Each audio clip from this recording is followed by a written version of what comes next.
नमस्कार मित्रों। वक्फ कानून पे दूसरे दिन भी सुप्रीम कोर्ट में सुनवाई जारी रही और अब वक्त था सरकार की तरफ से पक्ष रखने का सॉलिसिटर जनरल तुषार मेहता का, और उन्होंने बहुत बेबाकी से और बहुत ही तार्किक तरीके से सारी बातों को रखा। उन्होंने पॉइंट टू पॉइंट रिबटल किया, बिंदुवार खंडन किया एक एक बातों का जो आपत्तियाँ थीं। उन्होंने कहा कि पूरे व्यापक तरीके से पहले कंसल्टेशन हुआ है हितधारकों से और 36 मीटिंग्स हुई हैं जेपीसी की और 97 लाख लोगों से पहले सलाह ली गई, उसके बाद ये बिल लाया गया था। उन्होंने ये भी कहा कि वक्फ बाय यूज़र को लेकर जो आपत्तियाँ हैं वो निराधार हैं। पहले तो उन्होंने कहा कि देखिए एक मौलिक अधिकार नहीं है वक्फ बाय यूज़र, क्योंकि ये जो अधिकार दिया गया था कानून के द्वारा 1954 के एक्ट में, तो जो अधिकार दिया गया है कानून के द्वारा उसको वापस लिए जाने में कोई आपत्ति नहीं है कानून के द्वारा, अगर वो मौलिक अधिकार नहीं है।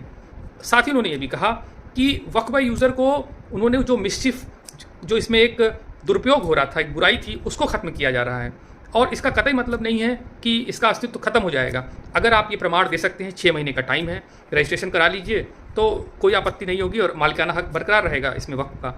तो उन्होंने कहा 6 महीने की विंडो भी दी गई है इसके साथ साथ, और एक कट ऑफ तो हमको देनी थी और वो कट ऑफ हमको लगता है कि 2025 का ये एक्ट है और अब ये समय आ गया है कि इसको निर्धारित किया जाए।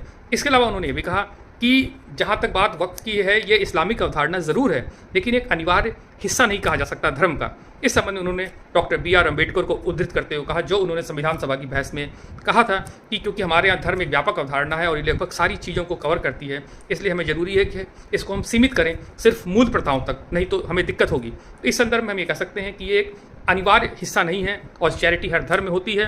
तो इस आधार पे भी हमारा जो ये कानून है, इसकी जो बाकी सारी आपत्तियां लगाई जा रही हैं वो नष्ट हो जाती हैं। अनुच्छेद 25 और 26 का उल्लंघन भी नहीं होता क्योंकि एक अनिवार्य हिस्सा नहीं है किसी भी धर्म का। ये 2 नॉन मुस्लिम मेंबर्स का प्रावधान करने पे आपत्तिकर्ताओं ने हिंदू ट्रस्ट से जो उसकी तुलना की थी, उन्होंने कहा वो भी निराधार है, क्योंकि जो हिंदू ट्रस्ट है वो धार्मिक कार्यों में भी अपने को इन्वॉल्व करता है, वो पुजारियों की नियुक्ति से लेकर उसके खर्चे का ब्यौरा भी रखता है, जबकि वक्फ इस मामले में एक सेकुलर एंटिटी है क्योंकि ये स्कूल, कॉलेजेस, हॉस्पिटल्स भी चलाती है। तो ये तुलना बेमानी है। इसके अलावा राजस्व अधिकारी को लेकर उन्होंने कहा उसका काम सिर्फ वहाँ पर राजस्व रिकॉर्ड को मेंटेन करना है, ना कि मालिकाना हक को तय करना। वो काम सिर्फ और सिर्फ ट्रिब्यूनल से होगा।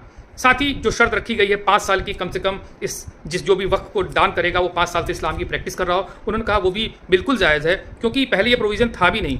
2013 में चुनाव से जस्ट पहले नवंबर में ये प्रोविज़न जोड़ा गया था कि कोई भी अपनी संपत्ति दान कर सकता है, जबकि इसके पहले के एक्ट्स में ऐसा कोई प्रोविज़न नहीं था। तो इस तरह उन्होंने पूरी तरह से मजबूती के साथ सरकार का पक्ष रखा और जैसा कि चीफ जस्टिस ने उनको शांतिपूर्वक धैर्य से सुना और कोई भी विशेष आपत्ति नहीं जताई, मुझे लग रहा है कि सरकार के लिए काफ़ी सकारात्मक रुख हो सकता है जो भी फैसला आएगा। आगे जो अपडेट्स होगी आपको देंगे। धन्यवाद।